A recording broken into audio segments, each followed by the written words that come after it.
오늘 밤 네 정체를 확인하고 베어주마. 간신의 손에 이끌려온 신부를 사내는 제 가문을 노린 칼이라 여겼습니다. 첫날 밤 그는 신부를 베어버릴 작정으로 신방의 문을 열었지요. 허나 신부의 얼굴을 확인하려 그 턱을 치켜들려던 손이 우뚝 멈추고 말았습니다. 다소곳이 숙인 줄로만 알았던 고개를 드니 입가에 약과 부스러기를 잔뜩 묻힌 신부가 두 볼이 빵빵한 채로 동그래진 눈을 끔뻑이며 그를 올려다보고 있었습니다. 달빛 아래 이야기가 계속될 수 있도록 구독과 좋아요로 응원의 마음을 보태주세요. 자, 그럼 오늘도 감동적인 옛날 이야기 지금 바로 시작합니다. 한양 윤대감 대 가장 깊은 뒤뜰, 사람들의 발길이 닿지 않는 곳에 낡은 별채 하나가 있었습니다. 기둥은 비스듬히 기울고 문풍지는 바람에 부르르 떨었지요. 처마 끝에는 거미줄이 발처럼 드리워 햇살조차 그곳을 비껴가는 듯 했습니다. 그 별채 툇마루에 한 처자가 쪼그려 앉아 있었습니다. 무릎에는 이가 빠진 사발이 놓여 있었지요. 사발 안에는 식어 굳은 보리밥 한 덩이뿐이었습니다. 처자는 그 차가운 보리밥을 한술 떠서 천천히 입에 넣었습니다. 그러고는 두 눈을 가늘게 접으며 환하게 웃었지요. 오늘은 간장이 두 방울이나 더 있네. 아, 맛있다. 처자의 이름은 채연이었습니다. 윤대감의 큰딸이자 본처가 낳은 정녀였지요. 허나 그 귀한 딸의 밥상에는 늘 식은 보리밥 한 덩이가 전부였습니다. 채연은 사발을 싹싹 비우고는 마지막 한 알까지 손가락으로 꼭꼭 눌러 먹었습니다. 그러고는 빈 사발을 가만히 들여다보며 아쉬운 듯 입맛을 다셨지요. 채연은 본디 영민한 아이는 아니었습니다. 셈도 글도 익히지 못하였고 말도 또래보다 어눌하였지요. 게다가 태어나자마자 어미를 여의고 이 외진 별채에 갇히다시피 자란 터라 담장 밖 세상이 어찌 돌아가는지 도무지 알지 못했습니다. 누가 저를 비웃어도 약을 올려도 채연은 그것이 무엇인지조차 모르고 그저 배시시 웃을 뿐이었지요. 그때 별채 담장 너머에서 까르르 웃는 소리가 들려왔습니다. 채연의 이복 동생 윤하경이 손에 기름이 자르르한 약과를 들고 그 앞을 지나가고 있었지요. 어머나, 언니, 또 그 보리밥이야? 난 오늘 약과를 다 못 먹어서 큰일이네. 너무 달아서 말이야. 윤하경은 일부러 약과를 한 입 빼어 물며 채연의 눈앞에서 오물거렸습니다. 그러고는 보란 듯이 입가를 손등으로 훔쳤지요. 채연의 눈이 그 약과를 쫓아 동그래졌습니다. 침을 꼴깍 삼키면서도 그 아이는 동생이 자신을 약 올리는 줄도 모르고 천진하게 물었지요. 하경아, 그거 나 한 입만 주면 안 돼. 저번에 내가 흘리고 간 거 있잖아. 그거 주워서 먹어봤는데 그게 너무너무 맛있었어. 윤하경의 입꼬리가 비틀어졌습니다. 그러고는 깔깔거리며 채연을 손가락질했지요. 세상에, 땅바닥에 떨어진 걸 주워 먹었단 말이야? 하긴, 딱 너 같은 걸 주워 먹었나 보다. 잘 어울리네. 채연은 그 말이 무슨 뜻인지도 모른 채 그저 약과만 빤히 바라보았습니다. 윤하경은 그런 언니를 위아래로 훑어보더니 입가를 비추겼지요. 그런데 어쩌나 언니, 오늘은 줄 게 하나도 없는데 이 귀한 걸 어떻게 천한 입에 넣어주겠어. 윤하경은 콧방귀를 뀌며 약과를 통째로 입에 털어 넣었습니다. 그러고는 약과 부스러기가 묻은 손을 채연이 보는 앞에서 탁탁 털어버렸지요. 부스러기가 흙바닥에 떨어졌습니다. 채연은 그 부스러기를 잠시 바라보다 이내 고개를 돌렸습니다. 그러고는 빈 사발을 끌어안고 다시 배시시 웃었지요. 그래도 오늘은 간장이 2방울이었으니까. 언젠가 흙바닥에 떨어진 그 한 조각을 몰래 주워 먹었던 날, 입안 가득 퍼지던 그 단맛을 채연은 여태 잊지 못했습니다. 그 뒤로 채연의 소원은 늘 한결같았지요. 그 약과를, 흙도 묻지 않은 깨끗한 약과를 딱 한 번만 배부르게 먹어보는 것. 차가운 보리밥만 삼켜온 그 아이가 품은 소원은 그 하나뿐이었습니다. 그러던 어느 날이었습니다. 늘 적막하던 별채에 익숙한 발소리가 들려왔습니다. 채연의 유모인 봉씨였지요. 그런데 그 손에 들린 것을 본 채연의 두 눈이 화등잔만하게 커졌습니다.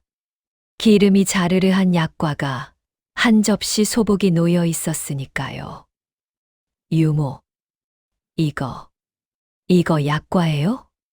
드세요, 아씨. 다 아씨 거예요. 어서요. 채연은 떨리는 손을 뻗어 약과 하나를 집어들었습니다. 두 손으로 소중히 받쳐 들고는 한참을 바라보다 조심스레 한 입 빼어 물었지요. 그 순간 그 아이의 두 눈에 눈물이 핑 돌았습니다. 맞아. 이 맛이야. 그때 그 맛. 채연은 그 약과를 순식간에 먹어치우고는 또 하나를 집었습니다. 그리고 또 하나. 그러다 그만 참지 못하고 두 볼이 미어지도록 약과를 우겨 넣기 시작했지요. 유모, 이거 다 제 거예요? 다 먹어도 되는 거예요? 채연은 양볼이 다람쥐처럼 빵빵하게 부푼 채 봉씨를 올려다보며 물었습니다. 그 눈이 어찌나 맑게 빛나던지요. 봉씨는 그 모습을 보다가 슬그머니 고개를 돌렸습니다. 예, 다 아씨 약과이옵니다. 봉씨의 목소리가 조금 잠겼습니다. 채연은 그것도 모르고 접시에 남은 부스러기 한 톨까지 손끝으로 꾹꾹 찍어 먹었지요. 그러고는 빈 접시를 끌어안고 세상을 다 가진 듯 환하게 웃었습니다. 유모, 오늘 무슨 좋은 날이에요.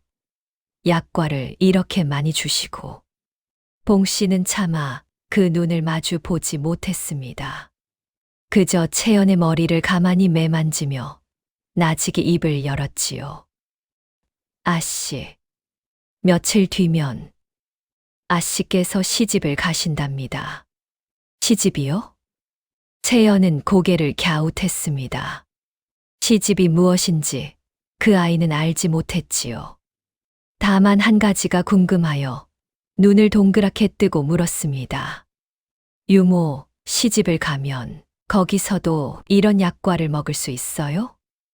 봉씨는 잠시 말을 잇지 못했습니다. 채연의 물음에는 한 점의 다른 욕심도 없었지요. 그저 따뜻한 약과 한 접시, 그것이 그 아이가 시집에 거는 전부였습니다. 먹을 수 있고 말고요. 거기 가면 이런 약과를 매일같이 드실 수 있어요. 그러니 아씨, 가서 부디 말 잘 듣고 얌전히 지내셔야 합니다. 정말요? 그럼 저 시집 갈래요. 채연은 약과 부스러기가 묻은 두 손으로 손뼉을 치며 환하게 웃었습니다. 시집이 무엇인지도 모르면서 그저 매일 약과를 먹을 수 있다는 그 말 하나에 마음이 부풀었지요. 그 아이는 그날 밤 잠자리에 누워서도 한참을 설레었습니다. 시집이라는 곳은 어떤 곳일까? 거기 가면 정말 따뜻하고 달콤한 약과를 배부르게 먹을 수 있을까? 그런 단꿈에 잠겨 채연은 모처럼 깊은 잠에 빠져들었습니다. 봉씨는 그 곁에서 잠든 아이의 얼굴을 오래도록 바라보았습니다.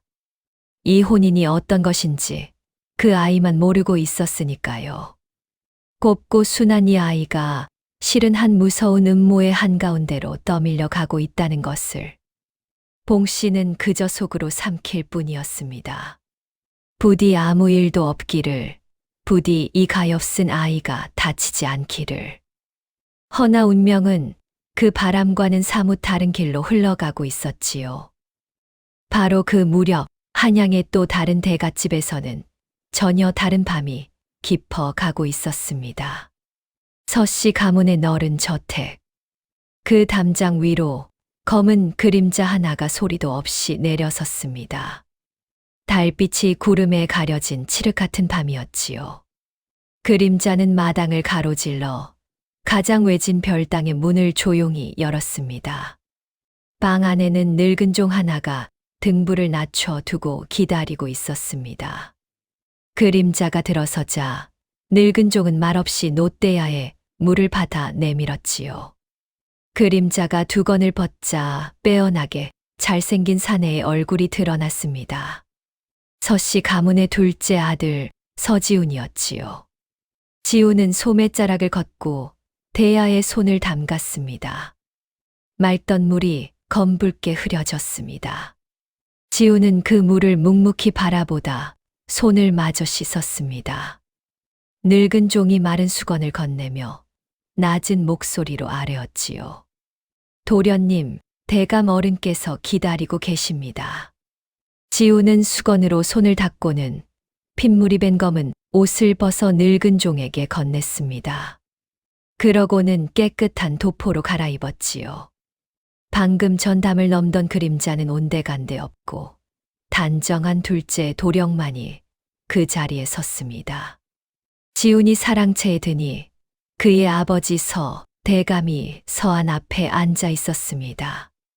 호롱불에 비친 그 얼굴은 깊고 단단하였지요. 다녀왔느냐? 예, 아버지. 지훈은 무릎을 꿇고 앉았습니다. 대감은 붓을 내려놓고 아들을 가만히 응시했지요. 그래, 알아냈느냐? 변방으로 가던 굴량수레가 중도의 자취를 감추었습니다. 장부에는 분명 변방에 닿았다 적혀 있으나 실은 그 절반이 어디론가 새어나가고 있었습니다. 지훈의 목소리는 차분하였습니다. 대감의 눈빛이 날카롭게 빛났지요. 역시 그러했군. 그 많은 군량이 어디로 흐르는지 그 끝을 찾아야 한다. 아직 끝은 잡지 못하였습니다. 잡거라. 무슨 수를 쓰든. 대감은 짧게 명하고는 다시 붓을 들었습니다. 더 묻지도 노고를 치하하지도 않았지요. 지훈은 잠시 그 자리에 앉아 있다가 조용히 절을 올리고 물러났습니다. 마당으로 나선 지훈은 잠시 걸음을 멈추고 밤하늘을 올려다보았습니다. 구름이 걷히고 시린 달이 모습을 드러냈지요. 지훈은 제 손을 들어 가만히 들여다보았습니다. 분명 깨끗이 씻었건만 손끝에는 여태 차가운 무언가가 남아있는 듯 했습니다. 그로부터 며칠 뒤였습니다. 서씨 가문에 난데없는 혼서 한 통이 날아들었습니다. 대감이 그 혼서를 받아들었습니다. 종이 위에 이름을 확인한 순간 그 깊은 눈매가 서늘하게 가라앉았지요. 대감은 곧 두 아들을 사랑채로 불러들였습니다. 큰아들 서지연과 둘째 서지훈이 나란히 무릎을 꿇었습니다. 대감은 혼서를 손끝으로 툭 내던지듯 내려놓았지요. 윤 대감의 딸이라. 그 늙은 여우가 기어이 제 딸을 우리 집에 들이미는구나. 윤 대감이 어떤 자인지 그 자리에 누구도 모르지 않았습니다.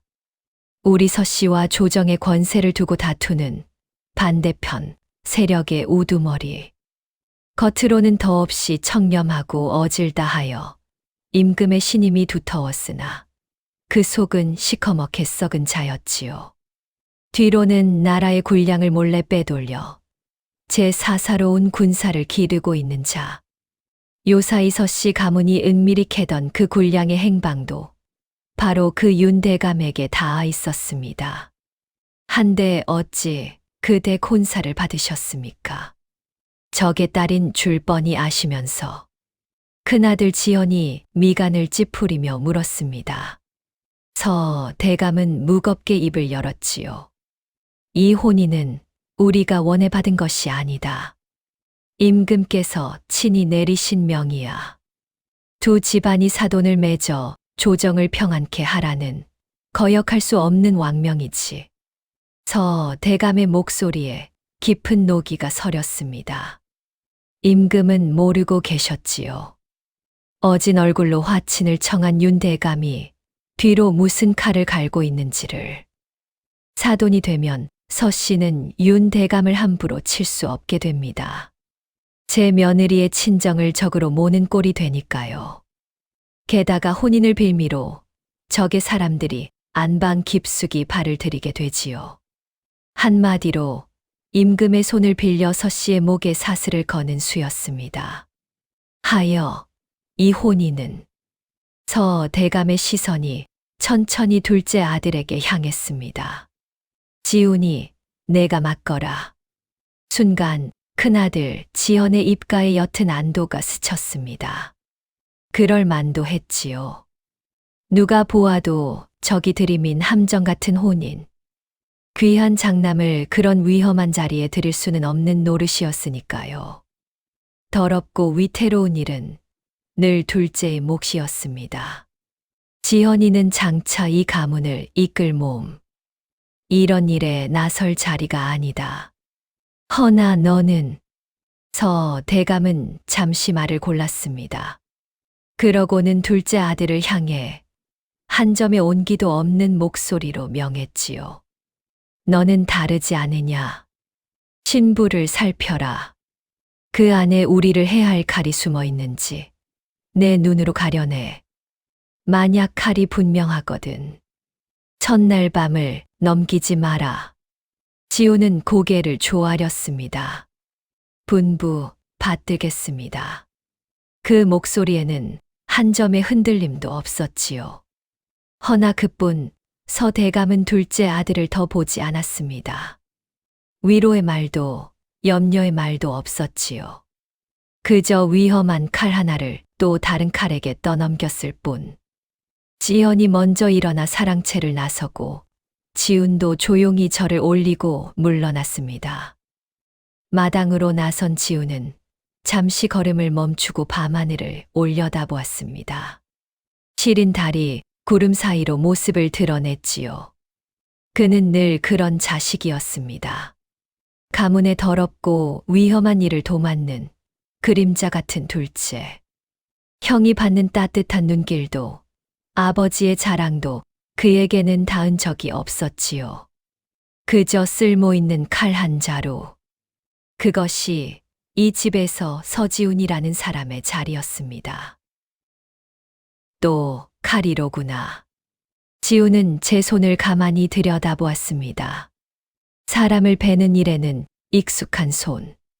한데 이번에는 그 칼끝이 향할 곳이 한 번도 본 적 없는 어린 신부라니. 그는 차게 식은 얼굴로 어둠 속에 오래 서 있었습니다. 그날 밤 지훈은 별당에서 홀로 단도를 손질했습니다. 늙은 종이 등불 곁에 말없이 앉아 있었지요. 지훈은 칼날의 천을 천천히 밀어가며 낮게 입을 열었습니다. 윤가에서 사람을 딸려 보낸다 하더냐. 예, 도련님. 유모 하나와 시녀 하나가 함께 온다 하옵니다. 유모와 시녀라. 지훈의 손이 잠시 멈추었습니다. 그는 칼날에 비친 제 눈을 가만히 들여다보았지요. 신부든 유모든 시녀든 그 안에 칼이 숨어 있다면 첫날 밤에 가려내겠다. 지훈의 목소리는 얼음장 같았습니다. 그에게 이 혼인은 사랑이 아니라 적이 들이민 한 자루의 칼이었지요. 그는 그 칼이 제 목을 노리기 전에 먼저 그 정체를 확인할 작정이었습니다. 마침내 혼례 날이 밝았습니다. 채연은 그날 생애 가장 고운 모습으로 단장하였습니다. 다홍빛 혼례복을 입고 칠보 족두리를 얹고 두 볼에 연지곤치를 찍었지요. 거울 속 제 모습이 낯설어 그 아이는 한참을 들여다보았습니다. 유모, 이게 정말 저예요? 그럼요, 아씨. 천하에 둘도 없는 고운 신부이십니다. 채연은 부끄러운 듯 두 볼을 붉혔습니다. 그때 단장을 돕던 시비들 사이로 낯선 얼굴 하나가 조용히 끼어들었지요. 처음 보는 젊은 시녀였습니다. 그 시녀는 다소곳이 고개를 숙인 채 채연의 옷고름을 매만졌습니다. 손놀림이 어찌나 빠르고 정확한지 여느 시비와는 사뭇 달랐지요. 허나 채연은 그런 것에는 통 관심이 없었습니다. 그저 처음 보는 시녀가 신기하여 말갛게 바라볼 뿐이었지요. 너는 누구냐? 봉씨가 그 시녀를 흘끗 보며 물었습니다. 시녀는 눈을 들지 않은 채 나직이 답했지요. 매향이라 하옵니다. 대감 어른께서 아씨를 모시라 보내셨습니다. 봉씨의 눈가가 살짝 굳었습니다. 윤대감이 제게 미리 일러주지 않은 사람이었지요. 허나 채연은 그 미묘한 기류를 알 리 없었습니다. 그저 거울 속 제 고운 모습에 마음이 들떠 콧노래까지 흥얼거렸지요. 이윽고 가마가 채연을 태우고 소슬대문을 나섰습니다. 평생 처음으로 별채의 담을 넘는 순간 채연은 가마의 발을 살짝 들어 바깥을 내다보았지요. 거리에는 사람들이 오가고 처마 끝마다 봄볕이 내려앉아 있었습니다. 세상에, 사람이 이렇게나 많구나. 채연은 나직이 감탄했습니다. 평생 뒷산 별채의 담 안만 보고 살았으니 사람들이 이리 북적이며 살아간다는 것이 그저 신기하고 새로웠지요. 가마 곁을 따르는 봉씨와 매향의 그림자가 길게 드리워졌으나 채연은 그저 앞만 바라보며 설레었습니다. 서씨 가문에 당도하자 혼례가 치러졌습니다. 채연은 맞절을 올리며 살짝 치뜬 눈으로 신랑을 훔쳐보았지요. 키가 크고 어깨가 곧은 사내였습니다. 절을 올릴 때 채연의 가슴이 까닭 모르게 두근거렸습니다. 신랑 지우는 맞절을 올리며 다소곳이 고개 숙인 신부를 가만히 살폈습니다. 그 작은 어깨가 가늘게 떨리고 있었지요. 허나 그의 마음은 조금도 움직이지 않았습니다. 두려워하는 척인가 아니면 정말로 떠는 것인가. 오늘 밤이면 알겠지. 지훈의 눈빛은 서늘하였습니다. 혼례상 넘어 신부를 따라온 유모와 시녀에게도 그의 시선이 잠시 머물렀지요. 특히 고개를 깊이 숙인 그 젊은 시녀에게서 그는 묘한 위화감을 느꼈습니다. 해가 지고 신방의 붉은 촛불이 밝혀졌습니다. 채연은 그 안에 홀로 앉아 있었지요. 신부는 다소곳이 고개를 숙이고 신랑을 기다리는 법이라 했으나 채연의 눈은 자꾸만 곁에 차려진 혼례상으로 향했습니다. 상다리가 휘어지도록 놓인 떡과 고기와 과일, 그리고 그 한가운데 수북이 쌓인 약과에 채연의 두 눈이 점점 커졌지요. 신랑은 좀처럼 신방에 들지 않았습니다. 그리고 그것이 채연에게는 더없이 좋은 기회였지요.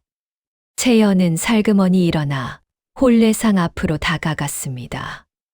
두 손을 무릎에 얌전히 모은 채 그 약과를 한참이나 바라보았지요. 침이 꼴깍 넘어갔습니다.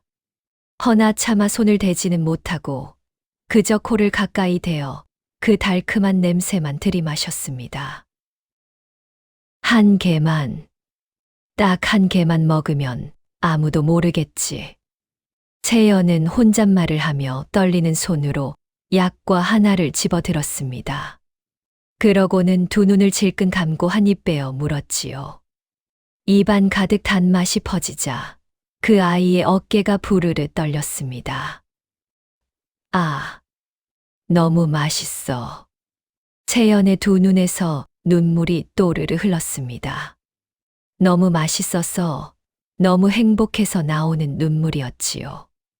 그러고는 더 참지 못하고 두 번째 약과를 집었습니다. 세 번째, 네 번째. 채연은 신부가 지켜야 할 법도도 신랑을 기다려야 한다는 것도 까맣게 잊은 채 그저 약과를 입에 우겨 넣기 시작했습니다. 볼이 미어지도록 약과를 문 채 채연은 이번엔 고깃점을 집었습니다. 떡도 한 입 빼어 물었지요. 평생을 식은 보리밥만 먹어온 그 아이에게 그 혼례상은 꿈에서나 보던 잔치상이었습니다. 바로 그때였습니다. 신방의 문이 소리도 없이 스르륵 열렸습니다. 칠흑 같은 그림자 하나가 문지방을 넘어 안으로 들어섰지요. 손에는 시퍼렇게 날이 선 단도가 들려 있었습니다. 서지훈이었습니다. 그는 신부가 잠들기를 혹은 방심하기를 기다렸다가 그 정체를 확인할 작정이었지요. 만약 품에 비수라도 숨기고 있다면 그 자리에서 베어버릴 생각이었습니다. 지우는 발소리를 죽이며 신부의 등 뒤로 다가갔습니다. 신부는 무언가에 정신이 팔린 듯 등을 돌린 채 미동도 없이 고개를 숙이고 있었지요. 그는 단도를 고쳐 쥐고 한 걸음 더 다가섰습니다. 그 순간 신부의 어깨가 흠칫 떨렸습니다. 등 뒤에 인기척을 느낀 것이지요. 신부는 화들짝 놀라더니 황급히 넓은 화로 소매를 들어 올려 제 얼굴을 가렸습니다. 두 손을 포개어 소매로 장막을 친 듯 얼굴을 폭 감추었지요. 그러고는 그 자세 그대로 천천히 몸을 돌려 지훈을 향해 앉았습니다. 허나 소매는 좀처럼 내려가지 않았습니다. 신부는 소매 뒤에 얼굴을 폭 숨긴 채 그저 미동도 없이 굳어 있었지요. 지훈은 그 어색한 신부를 잠시 내려다보았습니다. 그러고는 단도를 쥐지 않은 손을 천천히 뻗어 신부의 소매를 아래로 끌어내렸지요. 그 얼굴을, 그 눈을 똑똑히 확인하기 위해서였습니다. 그리고 다른 손으로 다소곳이 숙인 신부의 턱을 가만히 지켜들었습니다. 신부의 얼굴이 드러났습니다. 그 순간 지훈의 손이 우뚝 멈췄습니다. 입가에 약과 부스러기를 잔뜩 묻힌 신부가 양볼이 다람쥐처럼 빵빵하게 부푼 채로 동그래진 눈을 끔뻑이며 그를 올려다보고 있었습니다. 미처 다 삼키지 못한 약과를 그제야 꿀꺽 넘기는 참이었지요. 두 사람의 눈이 마주쳤습니다. 채연은 어쩔 줄을 몰라 두 눈을 대굴대굴 굴렸습니다. 그러고는 횡설수설 더듬더듬 입을 열었지요. 서방님이 안 오시길래 저는 딱 하나만 먹으려고 했는데. 채연은 점점 기어들어가는 목소리로 손에 든 약과를 만지작거렸습니다. 그게 그러다 보니까. 근데 그래도 제가 서방님 드리려고 하나는 남겨놨어요. 진짜예요. 지우는 그 자리에 굳어버렸습니다. 시퍼런 단도를 든 손이 갈 곳을 잃고 허공에 멈춰 있었지요. 그가 상상한 신방의 풍경은 이런 것이 아니었습니다. 적이 들이민 칼날 같은 신부, 자신의 목을 노리는 첩자. 그런 것을 뵈러 들어왔는데 눈앞에 있는 것은 약과를 훔쳐 먹다 들킨 어린아이 같은 처자였지요. 채연은 지훈의 손에 들린 단도를 보았습니다. 허나 그것이 자신을 해치려는 칼인 줄은 꿈에도 몰랐지요.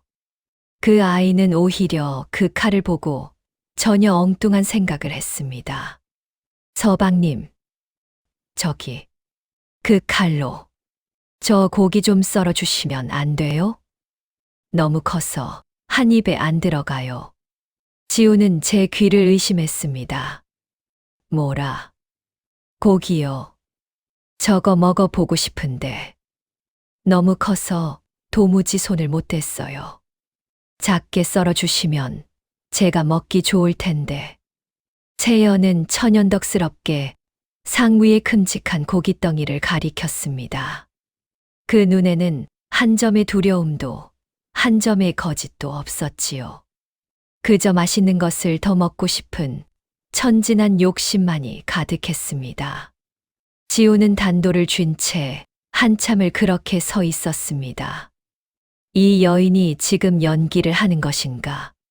칼을 보고도 태연한 척, 어리석은 척, 자신을 속이려는 것인가? 그는 신부의 눈을 똑바로 들여다보았습니다. 허나 그 눈은 너무도 맑았습니다. 거짓을 꾸미는 자의 눈이 아니었지요. 오히려 칼을 든 사내 앞에서 고기를 썰어 달라 조르는 그 천연덕스러움에 지우는 도무지 갈피를 잡을 수가 없었습니다. 너는 내가 누군지 아느냐? 서방님이시잖아요. 오늘 저랑 홀례 올린. 채연은 고개를 갸웃하고는 정말로 영문을 모르겠다는 듯 눈을 끔뻑였습니다. 그러고는 배시시 웃었지요. 이렇게 맛있는 음식도 잔뜩 주시고 약과도 이렇게 많이 주시고 서방님은 참 좋은 분이신 것 같아요. 지우는 말문이 막혔습니다. 이 약과는 그가 준 것이 아니었지요. 홀례상에 을에 오르는 음식일 뿐이었습니다. 그런데 이 여인은 마치 그것이 전부 그의 은혜인 양 천연덕스럽게 웃고 있었습니다. 지훈의 눈이 가늘어졌습니다. 어두운 그림자 하나가 그의 마음을 스쳤지요. 과연 이것이 사람이 꾸밀 수 있는 얼굴인가? 한밤중 시퍼런 칼을 든 사내가 제 턱을 치켜들었는데도 비명 한 번 지르지 않고 도망치려 하지도 않고 오히려 고기를 썰어 달라 조르는 신부라니. 지훈이 살아오며 보아온 그 어떤 자객도 그 어떤 간자도 이만한 담을 보인 적이 없었습니다. 두려움을 모르는 것인가? 아니면 두려움을 숨기는 법을 아는 것인가? 어리석은 척으로 사람의 경계를 허무는 것. 그것이야말로 가장 뛰어난 고수가 쓰는 수 아니던가. 지우는 단도를 천천히 거두었습니다. 허나 그것은 마음을 놓아서가 아니었지요. 오히려 그 반대였습니다. 섣불리 베었다가는 정작 그 뒤에 숨은 진짜 칼을 영영 놓칠지도 모를 일. 그는 이 여인을 더 가까이 두고 더 깊이 살펴야겠다고 마음먹었습니다. 고단수로구나. 윤대감이 제법 무서운 패를 들이밀었어. 지우는 신부에게서 한 걸음 물러섰습니다. 그러고는 차게 식은 눈으로 그 천진한 얼굴을 오래도록 살폈지요. 채연은 그새를 못 참고 또 약과를 한 입 베어 물었습니다. 그러고는 오물거리다 문득 지훈을 올려다보며 물었지요. 서방님은 안 드세요? 이거 진짜 맛있는데. 채연은 제가 먹던 약과 중에서 가장 크고 모양이 고운 것을 하나 골랐습니다. 그러고는 두 손으로 공손히 받쳐들어 지훈에게 내밀었지요. 여기요. 이거 드세요. 제일 크고 예쁜 거 서방님 드리는 거예요.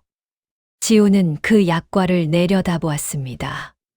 평생을 가장 좋은 것은 늘 형의 몫이었습니다. 그에게 돌아오는 것은 언제나 남은 것, 하찮은 것뿐이었지요. 그런데 이 여인은, 저기 보낸 칼일지도 모를 이 여인은 제가 가진 것 중 가장 좋은 것을 골라 아무 대가도 바라지 않는 얼굴로 그에게 내밀고 있었습니다. 지우는 저도 모르게 그 약과를 받아들었습니다. 그러고는 제 손을 보고 스스로 흠칫 놀랐지요. 경계를 늦추어선 안 될 상대 앞에서 어찌 손이 먼저 움직였단 말인가. 되었다. 너나 먹거라. 말은 그리하면서도 그는 차마 그 약과를 내려놓지 못하고 손에 꼭 쥐고 있었습니다. 채연은 그 모습을 보고 세상에서 가장 환한 얼굴로 웃었지요. 맛있게 드세요, 서방님. 그날 밤 지우는 신방을 나섰습니다. 단도는 끝내 쓰이지 못한 채 소매 안에 그대로 잠들어 있었지요. 그는 차가운 밤 공기 속에 홀로 서서 손에 쥔 약과를 가만히 내려다보았습니다. 별땅으로 돌아온 지훈을 늙은 종이 맞았습니다. 도련님, 어찌 되셨습니까? 신부의 정체는? 지훈은 서안 앞에 앉으며 나직이 입을 열었습니다. 무서운 여인이더구나. 예. 한밤중에 칼을 든 사내가 제 턱을 치켜드는데도 눈 하나 깜짝하지 않았다. 비명도 없고 떠는 기색도 없었어. 도리어 그 칼로 고기를 썰어 달라 조르더구나. 지훈의 눈빛이 서늘하게 가라앉았습니다. 천연덕스럽게 웃으며 어리석은 척 사람의 경계를 풀어놓는 것. 그것이 그 여인의 수일께다. 윤대감이 작정을 하고 첩자를 들여보냈어. 그 어린 신부 보통 내기가 아니다. 분명 고단수야. 늙은 종의 얼굴이 굳었습니다. 하오면 어찌하시렵니까? 지우는 얼떨결에 손에 쥐고 들고 나온 약과를 내려다보았습니다. 신방을 나설 때까지도 저도 모르게 꼭 쥐고 있던 그것이었지요. 그는 잠시 그것을 바라보다 종에게 불쑥 내밀었습니다. 이것은 그 여인이 제 손으로 골라 내게 건넨 약과다. 가져가서 독이 들었는지 살펴보거라. 독을 말씀이옵니까? 제 손으로 가장 좋은 것을 골라 주었다 하였다. 너무도 고운 손길이었지. 한데 그 고운 손길이 도리어 마음에 걸리는구나. 사람의 호의가 그리 깨끗할 리 없다. 늙은 종은 두 손으로 약과를 받아 들고 물러갔습니다. 홀로 남은 지우는 빈 두 손을 가만히 내려다보았지요.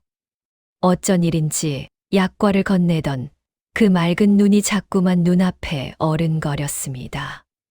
그는 고개를 가로저으며 그 잔상을 애써 떨쳐냈습니다. 그날 밤 지우는 좀처럼 잠들지 못했습니다. 한편 그 시각 신부를 따라온 시녀 매향은 처소의 호롱불 아래 홀로 앉아 있었습니다. 그녀는 품에서 작은 종이 조각 하나를 꺼내 그 위에 짧게 몇 자를 적어 내려갔지요. 붓을 쥔 손등에는 오랜 세월 칼자루를 쥐어온 자만이 가지는 굳은 살이 박혀 있었습니다. 종이 조각에는 단 한 줄이 적혀 있었습니다. 무사 진입. 매향은 그 종이 조각을 손바닥만 한 차남 밑바닥에 살그머니 끼워 넣었습니다. 날이 밝으면 친정에 보내는 음식 그릇인 양 누군가의 손을 거쳐 윤대감에게 가다할 것이었지요. 매향은 찬압을 가만히 닫고는 옆방에서 곤히 잠든 유모 봉씨를 흘끗 바라보았습니다. 그 눈빛은 한밤의 칼날처럼 서늘하였습니다. 다음 날 새벽 늙은 종이 지훈의 방을 찾았습니다. 밤을 꼬박 세운 듯 두 눈이 붉게 충혈되어 있었지요. 도련님, 그 약과 밤새 살펴보았사옵니다. 어찌 되었느냐? 개에게 먹여보고 은비녀를 담가도 보았으나 아무것도 나오지 않았사옵니다. 그저 꿀과 기름으로 빚은 평범한 약과였사옵니다. 지훈의 눈썹이 가늘게 떨렸습니다. 독이 나왔다면 차라리 마음이 편했을 것을. 아무것도 나오지 않았다는 그 말이 도리어 그를 더 깊은 미궁으로 밀어 넣었지요. 독도 없는 약과를 그저 맛있다며 건넸을 뿐이라고? 아니면 내가 의심할 줄 알고 깨끗한 것만 골라 건넨 것인가? 지우는 관자놀이를 지그시 눌렀습니다. 생각하면 할수록 그 어린 신부의 속을 도무지 알 수가 없었지요. 그는 자리에서 일어나며 나직이 중얼거렸습니다. 가까이서 보아야겠다. 저 여인이 무엇을 캐려 드는지 곁에서 똑똑히. 그 시각 채연은 신방에서 눈을 떴습니다. 따뜻한 방 안, 보드라 온 이불. 평생 차디찬 별채에서 떨며 자던 그 아이에게는 모든 것이 꿈처럼 포근했지요. 허나 그 아이가 가장 먼저 한 일은 머리맡을 더듬어 간밤에 숨겨둔 약과를 확인하는 것이었지요. 약과 2개가 고이 손수건에 쌓여 있었습니다. 채연은 그것을 보고서야 비로소 안심한 듯 배시시 웃었습니다. 다행이다. 꿈이 아니었어. 채연은 약과 하나를 입에 물고 신방문을 빼꼼 열었습니다. 마당에는 아침 햇살이 곱게 내리고 있었지요. 평생을 갇혀 지내던 그 좁고 어두운 별채와는 모든 것이 달랐습니다. 채연은 마루로 나와 햇살에 2 손을 가만히 내밀어 보았습니다. 따뜻해. 그때 누군가 마당으로 들어섰습니다. 봉유모였지요. 봉씨는 채연이 마루에 나와 있는 것을 보고 황급히 다가왔습니다. 아이고, 아씨. 첫날부터 이리 나와 계시면 아니 되옵니다. 시댁에 눈이 있는데. 유모. 나 여기 너무 좋아. 따뜻하고 밝고 약과도 있고. 봉씨는 그 천진한 얼굴을 보다가 가슴 한 구석이 저릿해왔습니다. 봉씨는 채연이 갓난아기일 적부터 그 곁을 지켜 온 사람이었지요. 어미 잃고 별채에 버려진 그 아이를 남몰래 끌어안고 눈물 짓던 것도 봉씨였습니다. 허나 봉씨는 이 혼인이 어떤 함정 위에 놓여 있는지를 알고 있었지요. 그래서 그 천진한 웃음을 마주할 때마다 죄를 짓는 기분이 들었습니다. 아씨, 부디 몸 조심하셔야 하옵니다. 이 댁은 친정과는 다른 곳이니. 왜 여기 사람들 다 좋아 보이는데 어젯밤 서방님도 나한테 약과 주셨는걸. 봉씨는 무어라 답하려다 입을 다물었습니다. 멀지 않은 곳에서 시녀 매향이 빨래 바구니를 인 채 이쪽을 바라보고 있었기 때문이지요. 매향의 눈과 마주치자 봉씨는 황급히 고개를 숙이고 물러섰습니다. 봉씨는 알고 있었습니다. 저 시녀가 단순한 시녀가 아니라는 것을. 친정에서 딸려 보낸 그 여인은 봉씨가 아씨에게 무슨 말을 하는지 늘 지켜보고 있었지요. 봉씨의 등줄기에 식은땀이 흘렀습니다. 아침상이 들어왔습니다. 지우는 채연과 마주 앉아 처음으로 겸상을 하게 되었지요.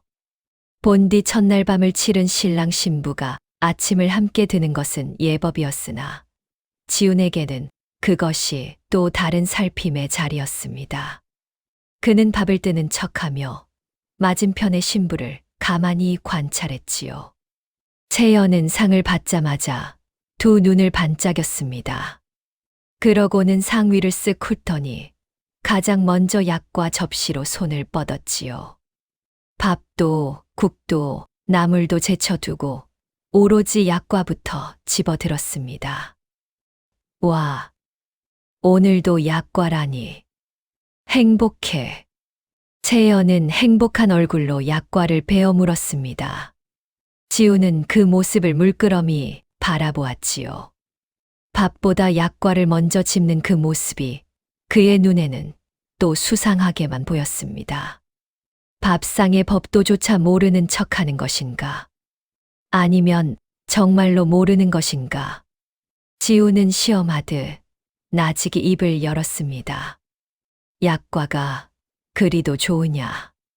채연은 입에 약과를 문 채 고개를 힘차게 끄덕였습니다. 네, 세상에서 제일 맛있어요. 저는 이거 먹으려고 시집 왔는걸요. 지훈의 손이 멈칫했습니다. 시집 온 까닭이 약과라니.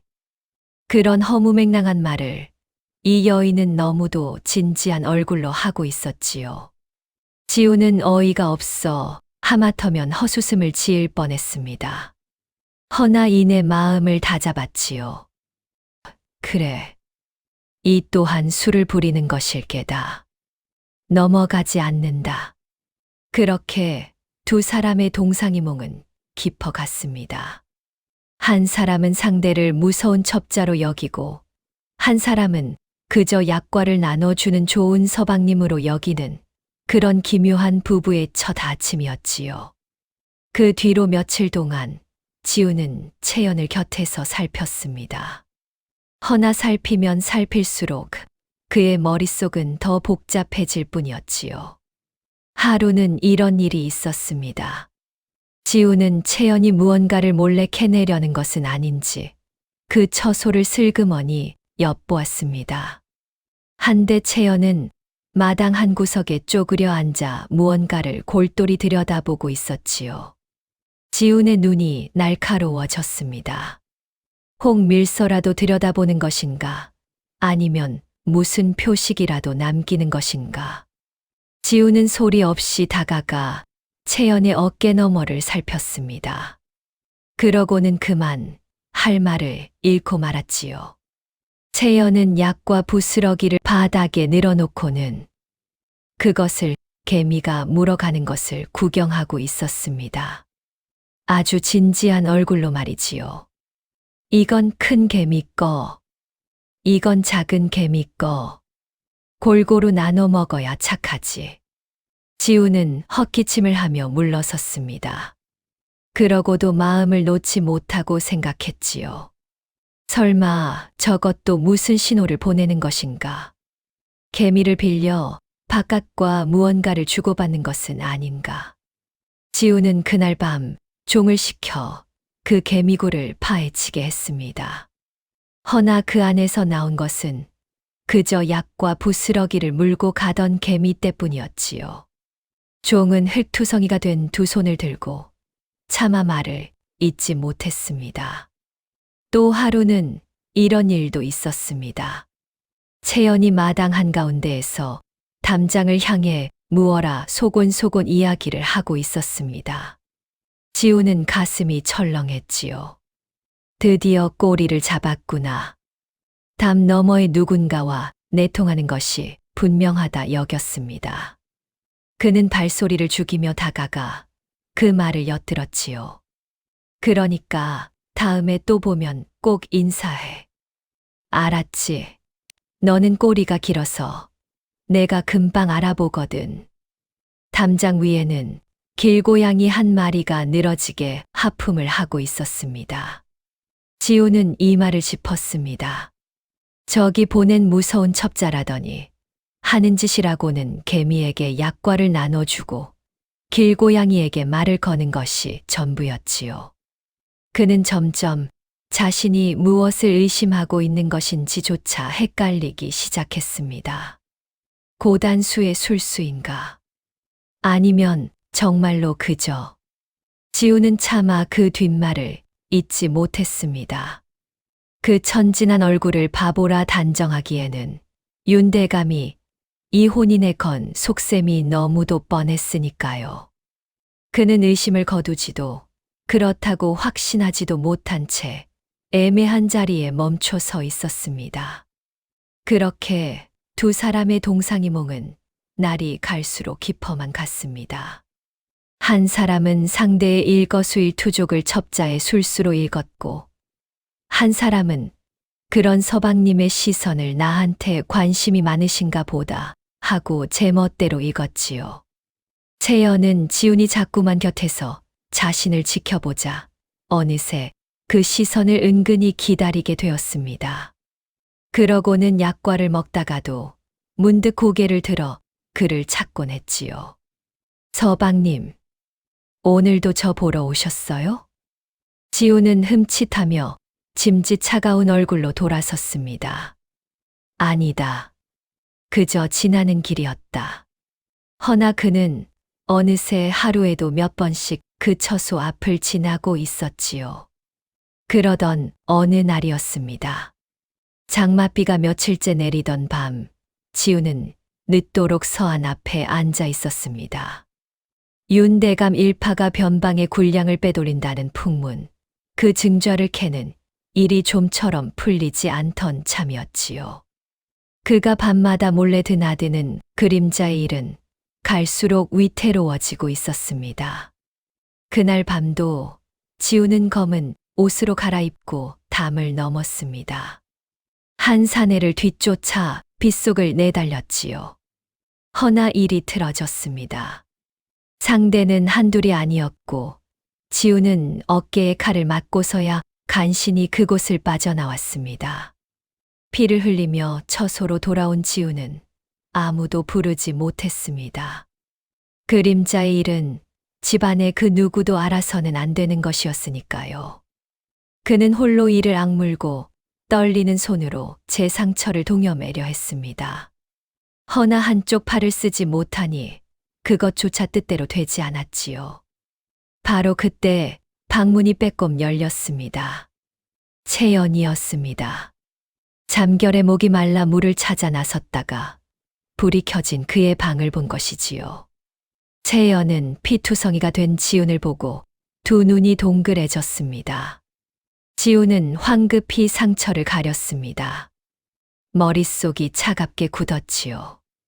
보아서는 안 될 것을 보였다.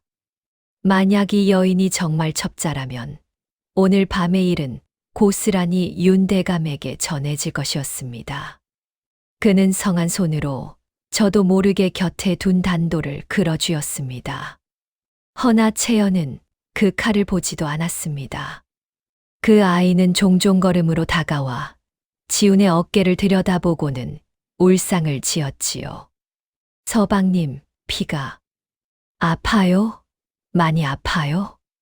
채연은 제 소매자락을 푹 찢었습니다. 그러고는 서툰 손길로 그의 어깨를 꾹꾹 눌러 동여매기 시작했지요.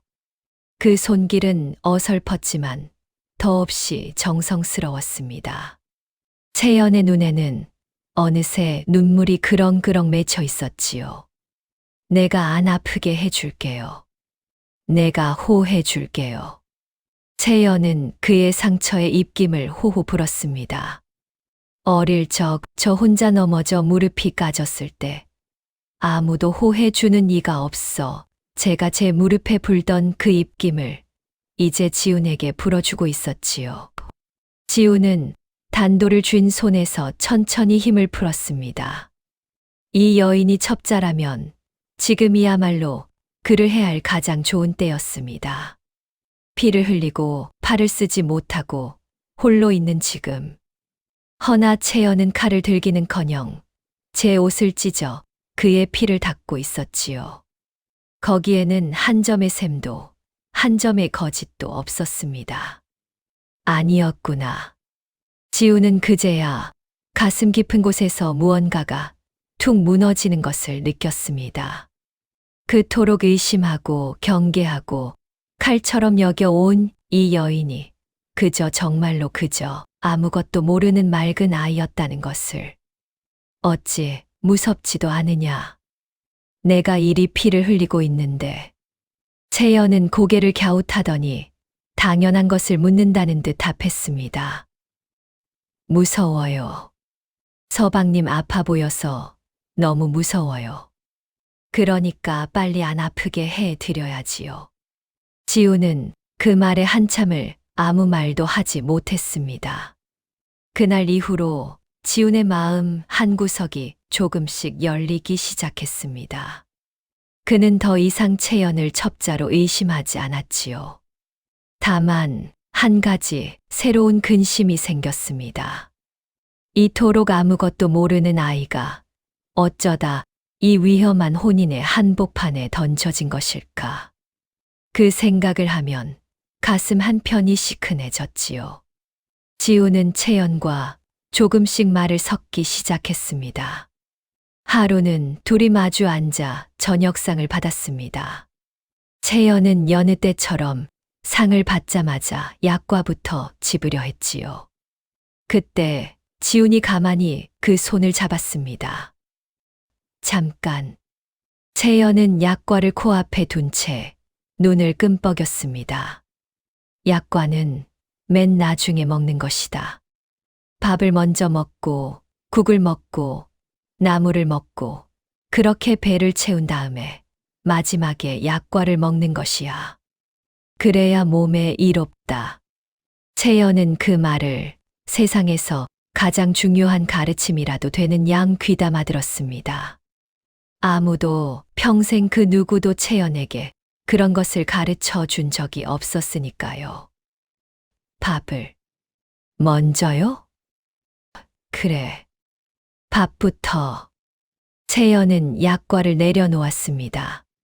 그러고는 떨리는 손으로 숟가락을 들어 밥을 한 술 떴지요. 국도 한 술, 나물도 한 젓가락. 채연은 지훈이 일러준 대로 차근차근 밥상을 비워갔습니다. 그러고는 맨 마지막에 가장 아껴둔 약과를 집어들었지요. 이렇게요. 잘했어요? 채연이 지훈을 올려다보며 물었습니다. 그 눈에는 칭찬을 바라는 어린아이의 마음이 가득 담겨 있었지요. 지훈은 그 모습을 가만히 바라보다 저도 모르게 손을 뻗었습니다. 그러고는 채연의 머리를 가만히 쓰다듬어 주었지요. 그래, 잘했다. 그 순간 채연의 몸이 돌처럼 굳었습니다. 태어나서 처음이었습니다. 누군가 제 머리를 쓰다듬어 준 것은 평생을 매와 욕설과 차가운 눈초리 속에서 자라온 그 아이에게 머리에 얹힌 그 따뜻한 손길은 너무도 낯설고 너무도 벅찬 것이었지요. 채연의 두 눈에 눈물이 차올랐습니다. 채연은 그 손길이 떠나갈까 숨도 제대로 쉬지 못한 채 가만히 앉아 있었습니다. 서방님, 왜 그러느냐? 한 번만 더 해주시면 안 돼요? 지훈은 잠시 멈칫했습니다. 그러고는 다시 한번 그 작은 머리를 쓰다듬어 주었지요. 채연은 그 손길 아래에서 세상을 다 가진 듯 환하게 웃었습니다. 약과보다도 따뜻한 밥보다도 더 달콤한 것이 세상에 있다는 것을 그 아이는 그제야 처음으로 알았지요. 그 모습을 바라보는 지훈의 가슴에도 잔잔한 물결 하나가 일었습니다. 평생 가문의 도구로만 길러져 누구에게도 따뜻한 손길 한 번 받아본 적 없던 그였습니다. 그런 그가 누군가에게 처음으로 따뜻한 손을 내밀고 있었지요. 두 외로운 사람이 서로의 빈 곳을 처음으로 알아보는 순간이었습니다. 허나 그 따뜻한 밤에도 어둠은 소리 없이 깃들고 있었지요. 문틈 사이로 그 모든 광경을 지켜보는 두 개의 눈이 있었습니다. 시녀 매향이었지요. 매향은 두 사람의 다정한 모습을 보며 입꼬리를 차갑게 비틀었습니다. 정이 드는가? 허나 그 정이 깊어질수록 아씨는 더 쓸모있는 패가 되겠지. 매향은 소리 없이 발기를 돌렸습니다. 그 손에는 어느새 작은 약병 하나가 쥐어져 있었지요. 봄이 깊어가고 있었습니다. 지훈과 채연 사이에는 어느새 말로 다 못할 정이 쌓여 있었지요. 지훈은 밤마다 위험한 그림자의 일을 마치고 돌아오면 채연의 처소에 들러 그 잠든 얼굴을 가만히 바라보곤 했습니다. 약과를 머리맡에 꼭 쥔 채 잠든 그 모습을 보면 거칠어진 마음이 신기하게도 가라앉았지요.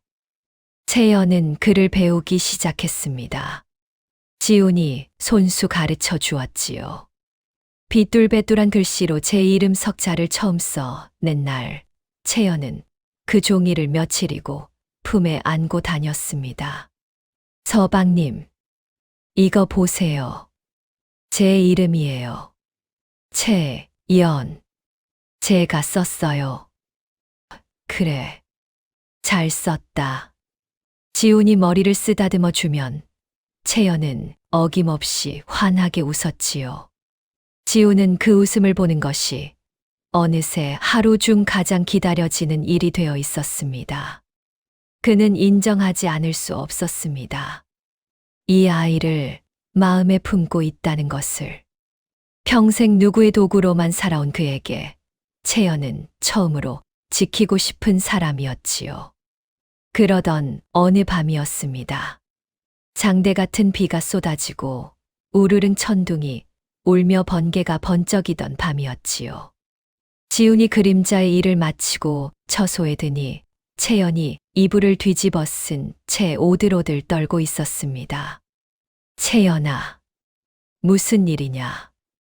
서방님, 무서워요. 저 번개가, 천둥 소리가 너무 무서워요. 비 오는 밤은 옛날부터 늘 무서웠어요. 지우는 그 곁에 앉아 떠는 어깨를 가만히 감싸 주었습니다. 채연은 그 품을 파고들며 어린아이처럼 흐느꼈지요. 평생 어둠 속에 홀로 갇혀 비바람 치는 밤이면 누구 하나 곁에 없이 떨어야 했던 그 아이였습니다. 그 두려움이 뼛속까지 새겨져 있었던 것이지요. 이제 괜찮다. 무서워하지 않아도 된다. 내가 곁에 있으마. 지우는 떠는 채연을 가만히 끌어안았습니다. 채연은 그 말에 조금씩 떨림을 멈추었지요. 그러고는 지훈의 품에 안긴 채 스르르 잠이 들었습니다. 그저 더는 혼자가 아니라는 것만으로 충분했으니까요. 지훈은 그 잠든 얼굴을 오래도록 바라보았습니다. 이 아이가 비 오는 밤을 그토록 무서워하는데 그저 어둠과 외로움만이 아닌 다른 까닭이 있으리라고는 그때의 지훈은 미처 알지 못했지요. 그렇게 두 사람의 밤은 조금씩 따뜻해져 갔습니다. 허나 그 안온한 날들은 오래 이어지지 못했습니다. 바깥의 일이 급박하게 돌아가고 있었기 때문이지요. 그동안 지우는 윤대감이 군량을 빼돌린 증좌를 거의 다 모은 터였습니다. 군량이 어디로 흘러 어떤 군사를 길렀는지 그 윤곽은 잡혔지요. 다만 마지막 한 조각, 그 군량이 언제, 어디로 윤대감의 손을 빠져나갔는지를 끝내 못 박지 못해 줄곧 막혀 있었습니다. 그것이 없으면 윤대감은 임금 앞에서 얼마든지 발뺌할 수 있었으니까요. 노회한 그 늙은 여우는 비바람 치는 밤마다 흔적도 없이 일을 치러 온 터였습니다. 윤대감 쪽도 서 씨의 낌새를 모르지 않았습니다. 제 목을 죄어오는 것을 느낀 윤대감은 다급해졌지요. 사돈으로 묶어두는 것만으로는 더는 서 씨의 칼을 막을 수 없었습니다. 그는 안방에 심어둔 제 칼, 매향에게 은밀한 전가를 보냈습니다. 서 씨의 시선을 집안으로 돌려라. 무슨 수를 써서든 그 늙은이가 증좌를 올릴 틈을 주지 마라. 전가를 받은 매향의 눈이 차갑게 번뜩였습니다. 그 여인은 곧 한 가지 음모를 꾸미기 시작했지요. 서 씨 가문을 발칵 뒤집어 서 대감이 바깥일에 신경 쓸 겨를이 없게 만들려는 그런 끔찍한 계략이었습니다. 며칠 뒤였습니다.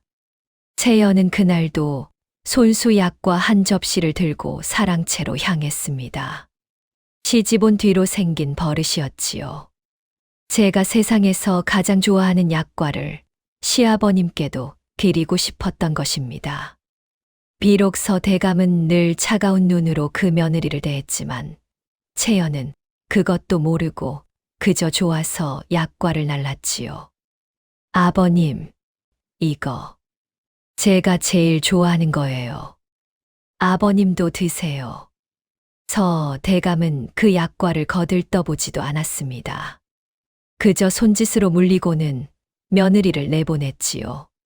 채연은 시무룩한 얼굴로 약과 접시를 마루 한편에 내려놓고 물러났습니다. 그 모든 것을 매향이 지켜보고 있었지요. 채연이 매일같이 시아버지께 약과를 나르는 것, 그것이야말로 매향이 노리던 빈틈이었습니다. 매향은 소리 없이 그 약과 접시에 다가갔습니다.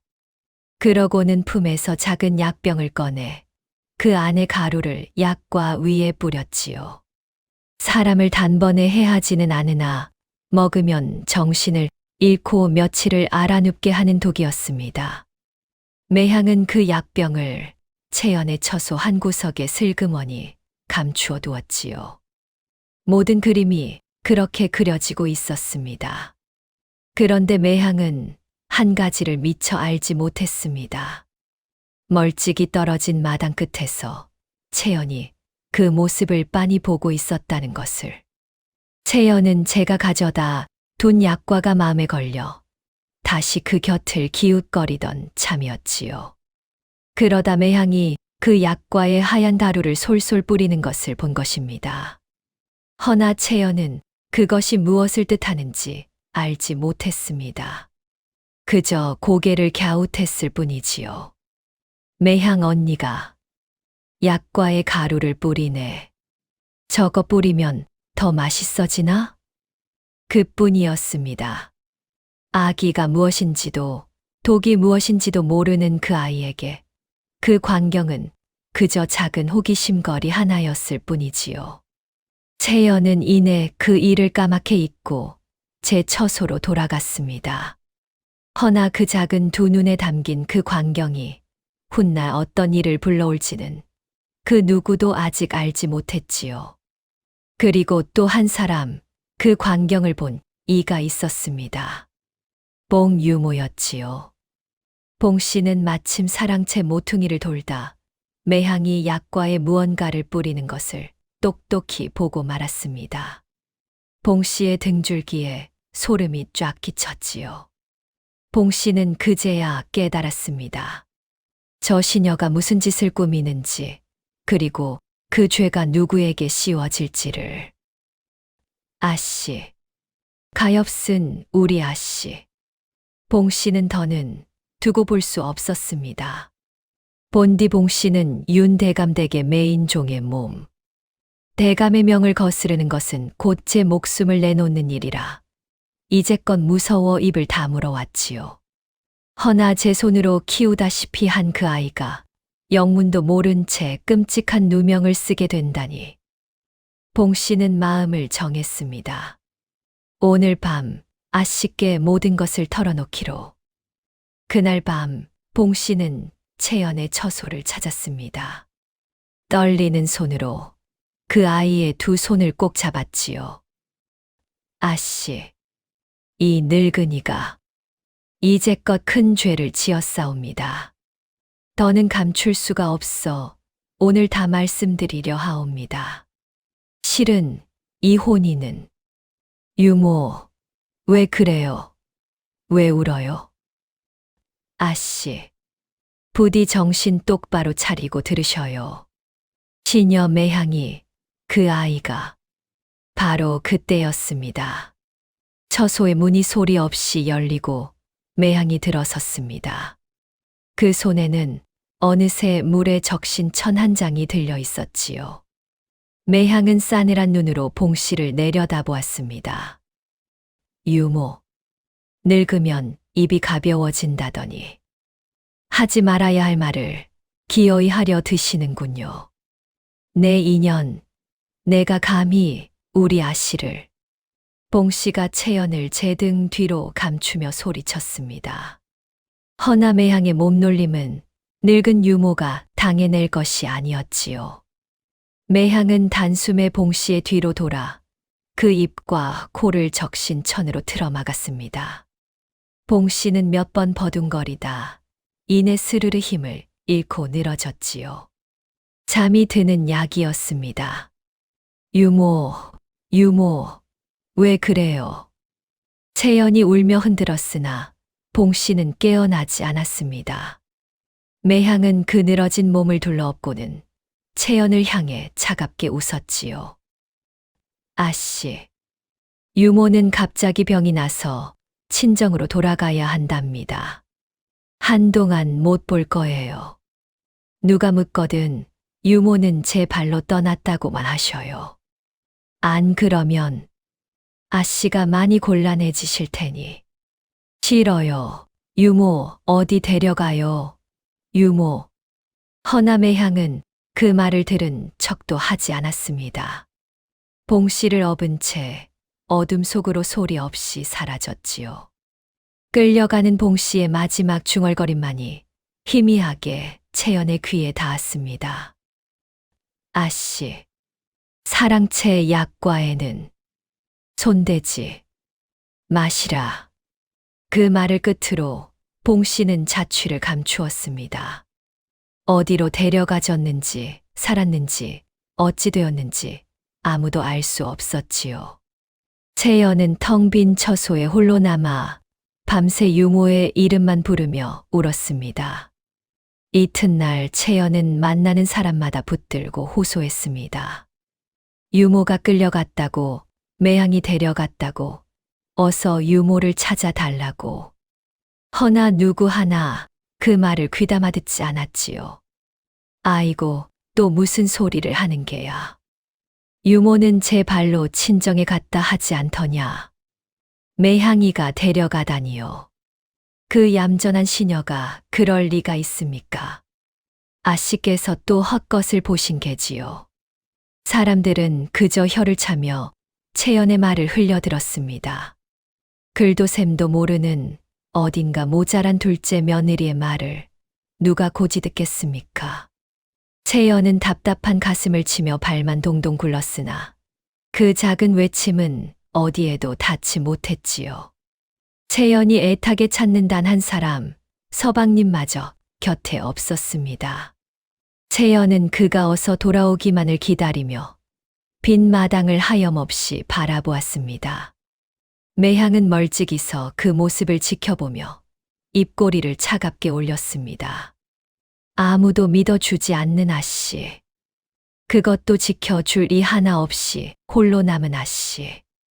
그것이야말로 매향이 노린 가장 완벽한 그림이었으니까요. 일은 이제 시작이었습니다. 그리고 그날 저녁 서씨 가문은 발칵 뒤집혔습니다. 서 대감이 갑자기 정신을 잃고 쓰러진 것이지요. 전날 마루에 놓여있던 약과를 무심코 든 것이 화근이었습니다.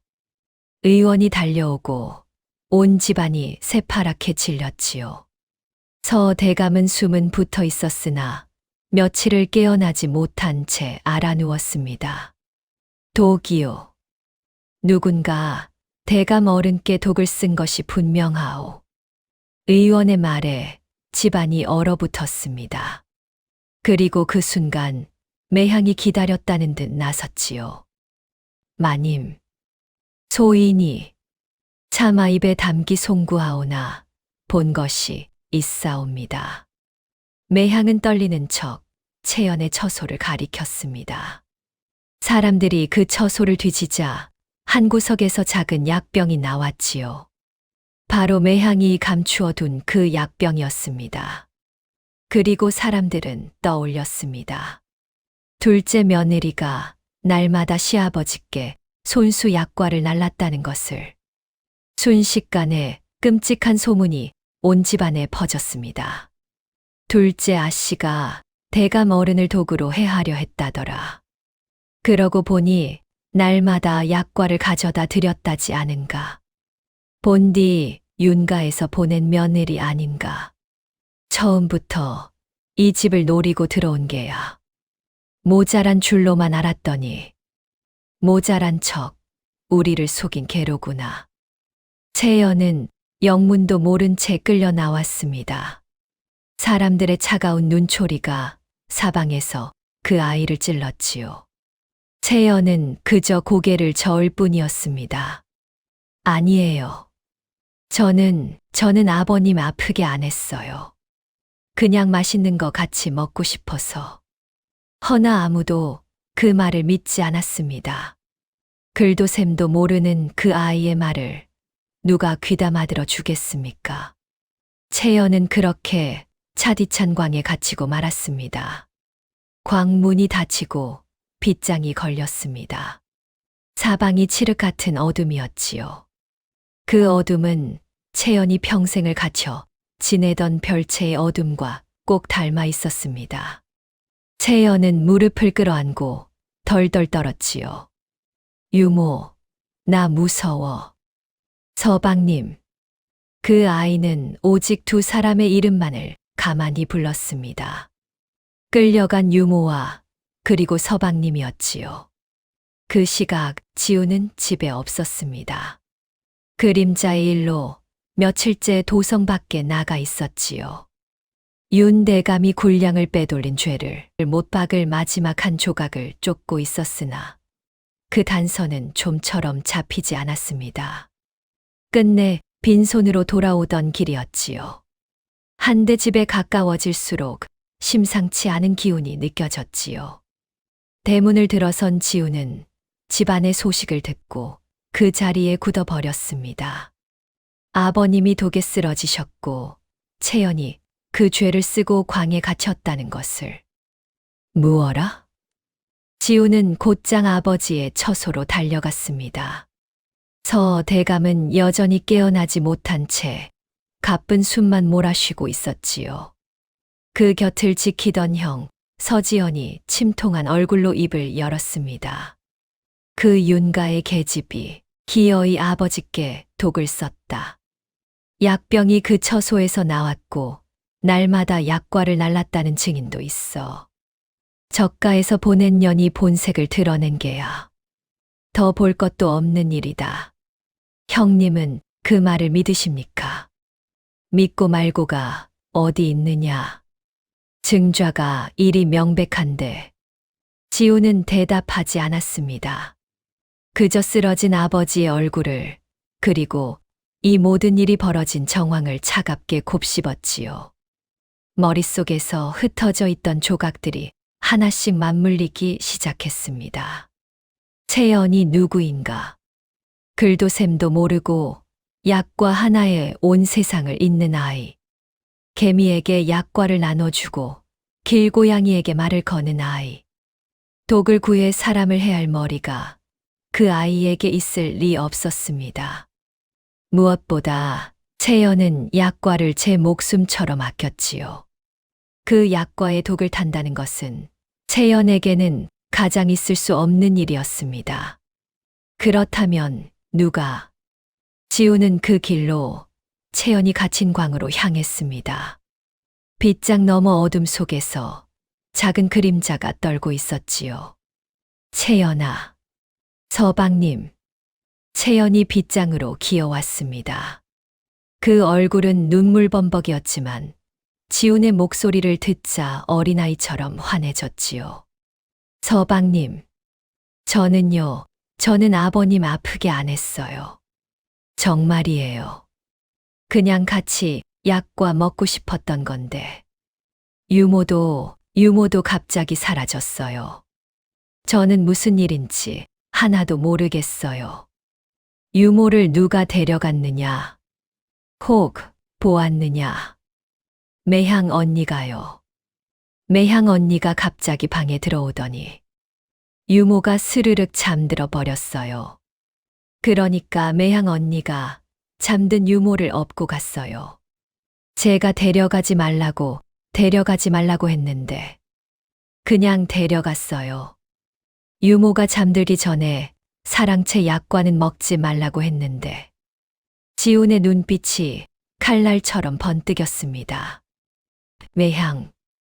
첫날 밤부터 묘하게 마음에 걸리던 그 시녀. 거칠게 굳은 손바닥, 흐트러짐 없는 몸가짐, 너무도 매끄러운 걸음걸이. 그는 줄곧 채연을 저기 보낸 칼이라 여겼으나 진짜 칼은 채연이 아니라 그 곁에 그림자처럼 붙어있던 매향이었던 것이지요. 채연은 그저 그 칼을 숨기기 위한 허울이었을 뿐. 모든 것이 비로소 또렷해졌습니다. 윤대감이 아무것도 모르는 딸을 보낸 까닭. 그 딸에게 굳이 시녀를 딸려 보낸 까닭. 그리고 하필 이때 집안을 발칵 뒤집는 변고가 일어난 까닭까지. 아버님이 증조를 올리시기 전에 그 시선을 집안으로 묶어 두려는 수로구나. 윤대감, 내 놈이. 지우는 빗장 사이로 손을 넣어 채연의 작은 손을 꼭 잡았습니다.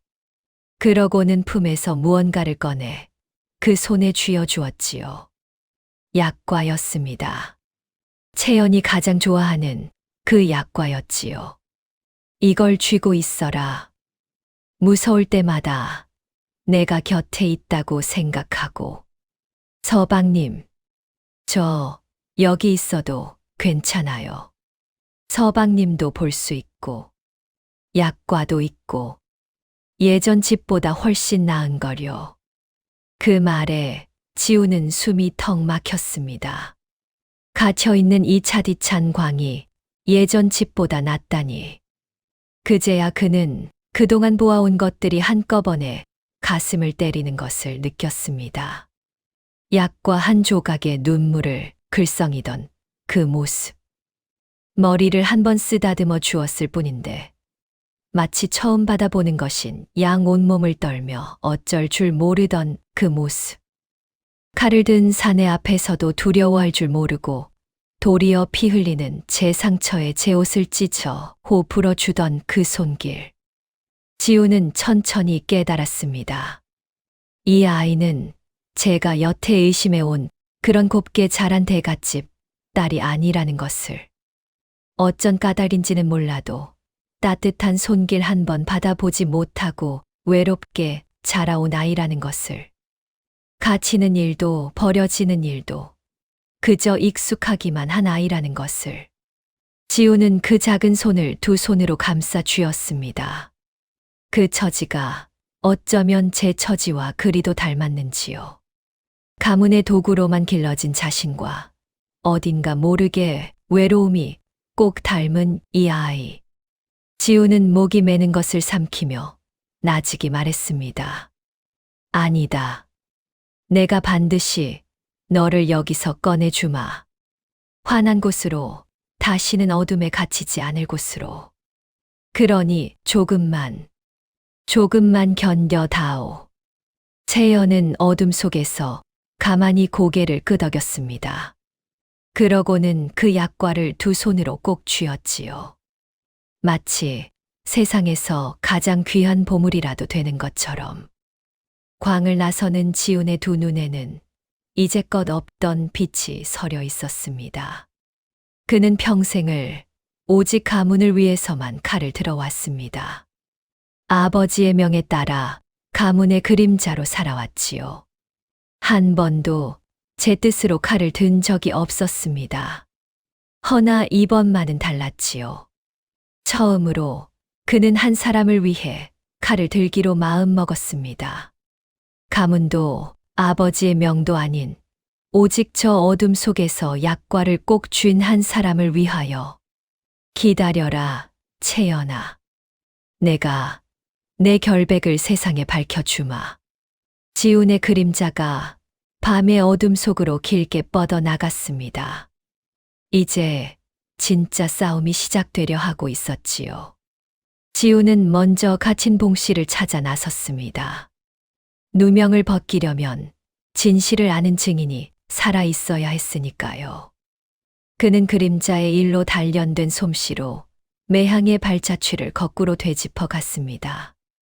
며칠을 추적한 끝에 인적 드문 폐가의 헛간에서 묶인 채 갇혀있는 봉씨를 찾아냈지요. 매항은 봉씨를 죽이지 않고 살려두었습니다. 행여 뒤탈이 생기면 흥정의 패로 쓸 셈이었지요. 그 오만이 도리어 화근이 되었습니다. 도련님, 어찌 여기를. 채연을 위해 왔소. 그대가 살아있어야 그 아이의 결백을 밝힐 수 있소. 봉씨는 마른 눈물을 흘리며 그동안 보고 들은 진실을 낱낱이 털어놓았습니다. 매향이 윤대감이 보낸 진짜 첩자라는 것, 서대감을 쓰러뜨린 독을 약과에 탄 자가 바로 매향이라는 것을. 지우는 봉씨를 안전한 곳에 숨긴 뒤 그 길로 매향을 사로잡았습니다. 제 뒤실을 살피러 폐가에 돌아온 매향은 미처 손쓸 새도 없이 지훈에게 결박되고 말았지요. 허나 지훈은 거기서 멈추지 않았습니다.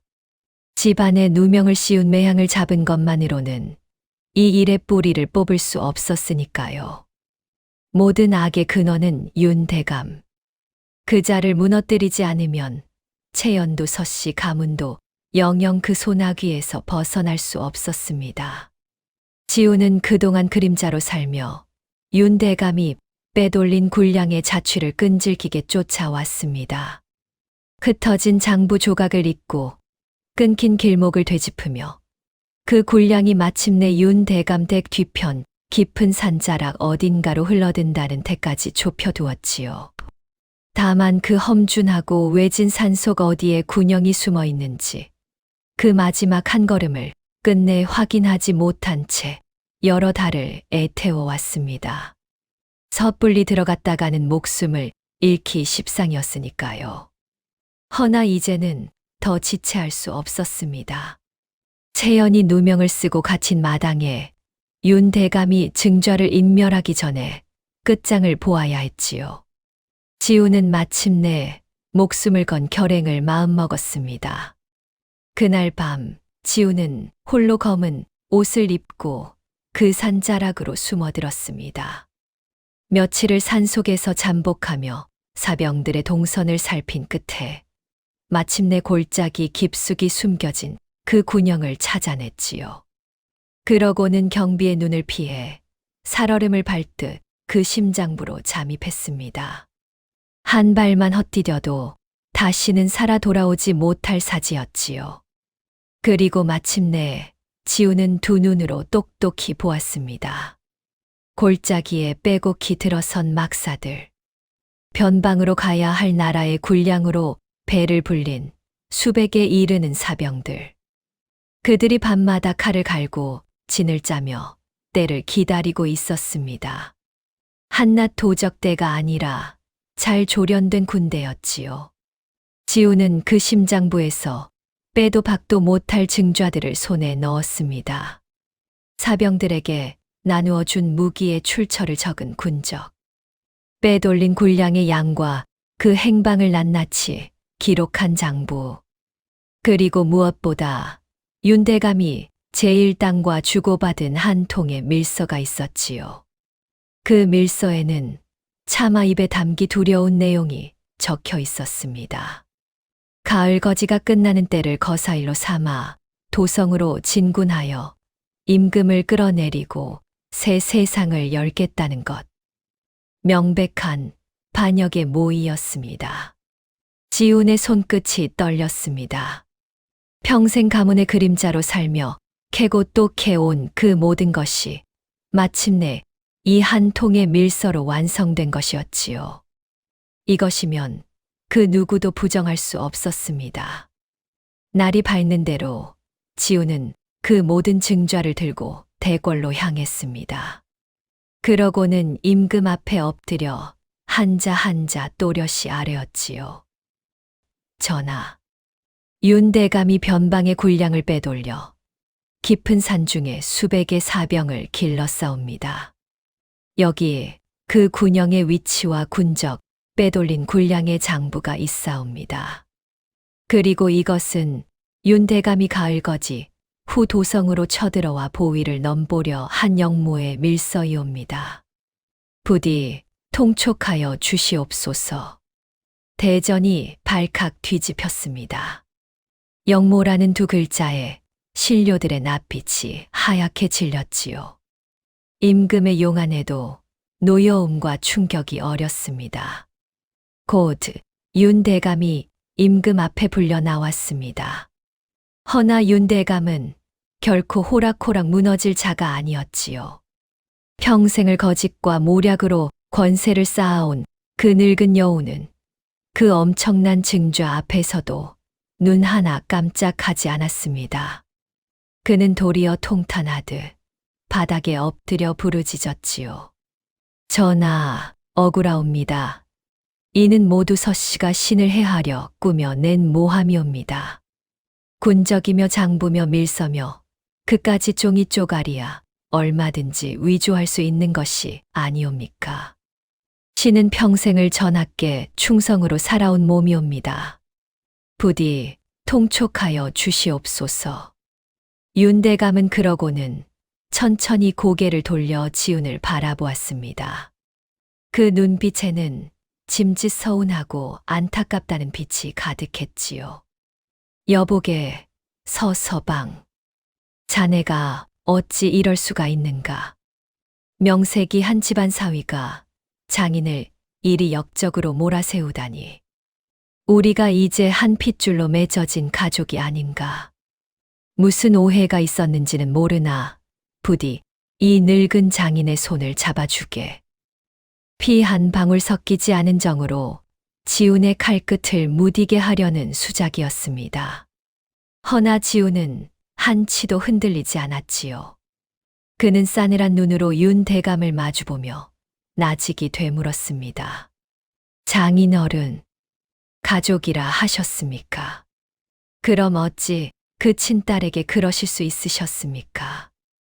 윤 대감의 얼굴이 한순간 굳었습니다. 허나 그는 이내 표정을 바꾸고는 더욱 음흉한 패를 꺼내 들었지요. 전하, 오히려 서씨의 간악함을 보시옵소서. 신이 두 집안의 화친을 위해 귀한 딸 자식을 저 댁에 시집 보냈더니 서씨는 그 아이를 온갖 구박으로 미치게 만들었사옵니다. 급기야 그 가여운 것이 정신을 놓아 제 시아비에게 독을 쓰니 이제 그 죄마저 신에게 덮어 씌우려 이런 일을 꾸민 것이옵니다. 천하에 이런 무도한 자들이 어디 있겠사옵니까? 제 영모 혐의를 제 딸의 시아버지 독살 사건으로 물타기 하려는 수작이었지요. 제 친딸을 미친 사람으로 몰아세워서라도 제 한 목숨 건지려는 것이었습니다. 오랜 세월 쌓아온 청렴한 명성과 임금의 두터운 신임이 그 뻔뻔함을 떠받치는 방패였지요. 좌중이 술렁였습니다. 증좌는 명백하나 당사자가 저토록 결백을 주장하니 듣고 보니 그 말도 그럴듯하여 어느 쪽이 진실인지 갈피를 잡기 어려웠던 것입니다. 양쪽의 말이 모두 일리가 있으니 대체 무엇이 진실이란 말인가? 임금이 침음하자 지훈의 가슴이 타들어갔습니다. 다 잡은 줄 알았던 진실이 윤대감의 혀끝에서 다시 흐려지고 있었지요. 바로 그때 지훈이 한 걸음 나섰습니다. 전하, 정녕 진실을 가리고자 하신다면 한 사람을 이 자리에 불러 주시옵소서. 윤대감의 딸이자 소신의 아내인 채연이옵니다. 독살 사건의 한복판에 있던 그 아이라면 무엇이 참이고 무엇이 거짓인지 가려줄 것이옵니다. 그 말에 윤대감의 입가에 보일 듯 말 듯한 웃음이 스쳤습니다. 속으로 쾌재를 부른 것이지요. 채연이 어떤 아이입니까?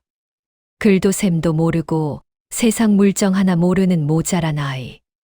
그런 것을 불러봤자 두서없는 헛소리나 늘어놓을 터이니 오히려 보시옵소서. 저리 정신이 온전치 못한 아이옵니다. 하고 못 박을 좋은 기회였습니다. 좋다. 그 아이를 데려오라. 임금의 명이 떨어졌습니다. 그렇게 광에 갇혀 있던 채연이 임금 앞으로 불려 나오게 되었지요. 채연이 끌려 나왔습니다. 며칠을 어두운 광에 갇혀 있던 그 아이는 두려움에 잔뜩 움츠러들어 있었지요. 허나 사람들 틈에서 지훈을 발견하자 그 얼굴이 환하게 펴졌습니다. 서방님. 채연이 달려가려 하자 군졸들이 그 앞을 막았습니다.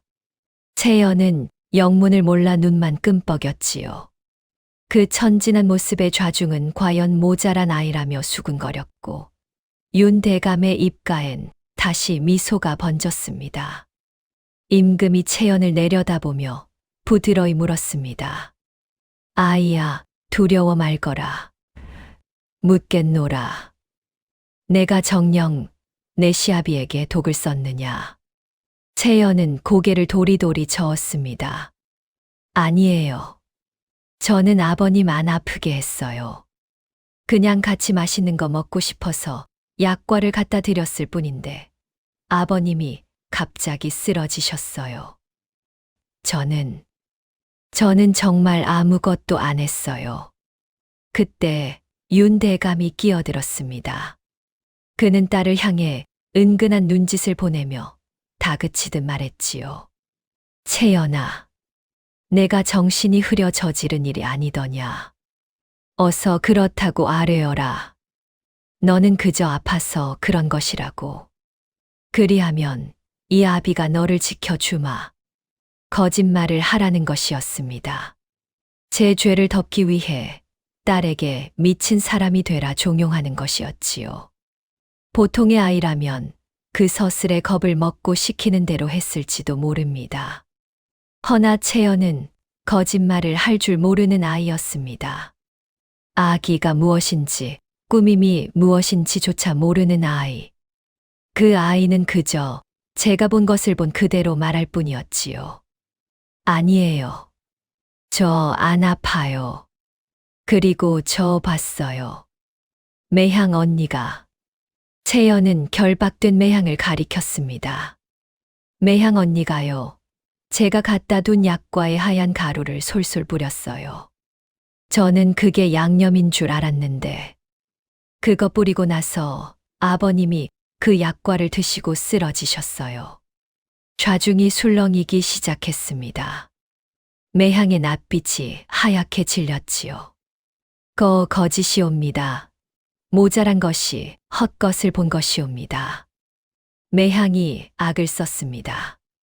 허나 채연은 매향이 왜 그리 화를 내는지조차 알지 못했지요. 그저 맑은 눈을 끔뻑이며 미안한 듯 우물거릴 뿐이었습니다. 그거 비밀 양념이었어요? 말하면 안 되는 거였어요? 그럼 미안해요, 언니. 그 천진한 말에 매향의 얼굴이 도리어 더 일그러졌습니다. 거짓을 꾸밀 줄 모르는 그 눈빛 앞에서 매향의 발악은 더없이 초라해 보였지요. 임금의 눈매가 가늘어졌습니다. 무언가 짚히는 것이 있었던 것이지요. 임금은 다시 지훈에게 시선을 돌렸습니다. 방금 그대가 아랜 그 군영. 윤 대감이 사병을 길렀다는 그 산중이 어디라 하였느냐. 예, 전하. 윤 대감 댁 뒤편 인적 드문 깊은 산자락이옵니다. 그 말에 채연이 고개를 갸웃하더니 저도 모르게 불쑥 입을 열었습니다. 그거 혹시 제가 살던 데 옆이에요? 저 별채 뒤에 살았는데 거기 밤마다 귀신 나와요. 순간 대전 안의 모든 시선이 채연에게로 쏠렸습니다. 윤 대감의 얼굴이 처음으로 굳어졌지요. 임금이 몸을 앞으로 기울이며 채연의 눈높이에 맞추어 천천히 물었습니다. 귀신이라니. 무엇을 보았느냐, 아이야. 채연은 그 무서웠던 기억을 떠올리며 가늘게 몸을 떨었습니다. 비가 막 쏟아지고 번개가 치는 밤마다요. 담장 너머에서 시커먼 것들이 막 우글우글 움직였어요. 번개가 번쩍 할 때마다 보였어요. 저는 그게 귀신인 줄 알고, 귀신들이 저를 잡으러 오는 줄 알고, 너무 무서워서 이불 뒤집어 쓰고 밤새 덜덜 떨었어요. 그 귀신이 아무 밤에나 나오더냐? 아니요. 꼭 비가 많이 오고 번개 치는 밤에만요. 맑은 날은 한 번도 안 나왔어요. 임금이 다시 물었습니다. 그 시커먼 것들이 그저 서 있기만 하더냐? 아니요.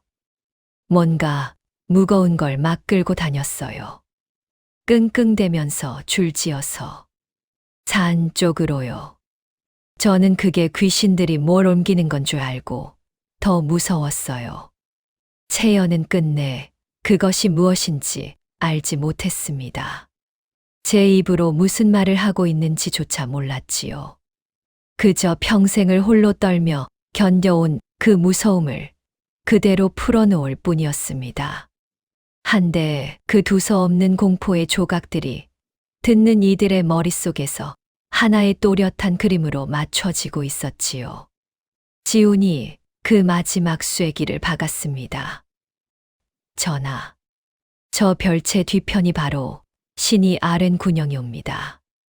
윤대감은 빗소리가 인기척을 덮고 사람들이 바깥 출입을 삼가는 비바람 치는 밤만 골라 빼돌린 군량을 그 산중으로 옮겨 싸웁니다. 어린 아내가 번개 빛에 보고 귀신이라 여겨 떨던 그 시커먼 것들이 바로 군량을 나르던 자들이옵니다.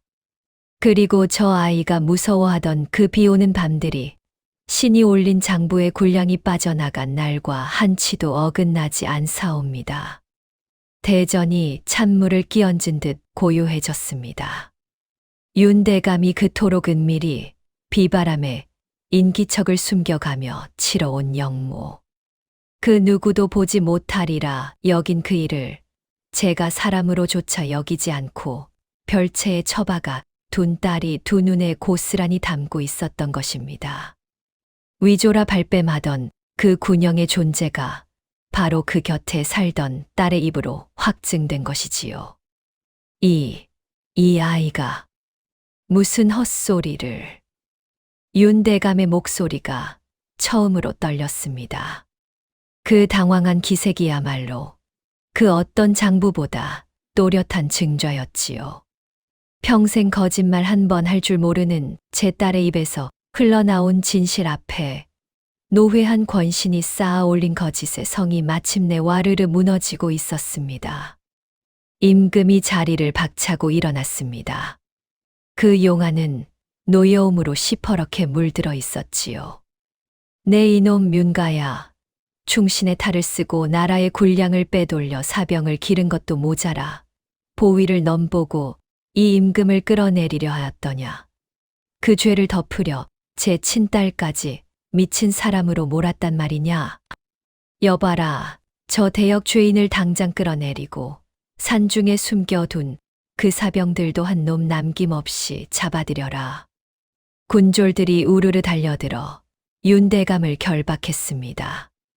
윤대감은 그제야 모든 것이 끝났음을 깨닫고 넋이 나간 듯 주저앉았지요.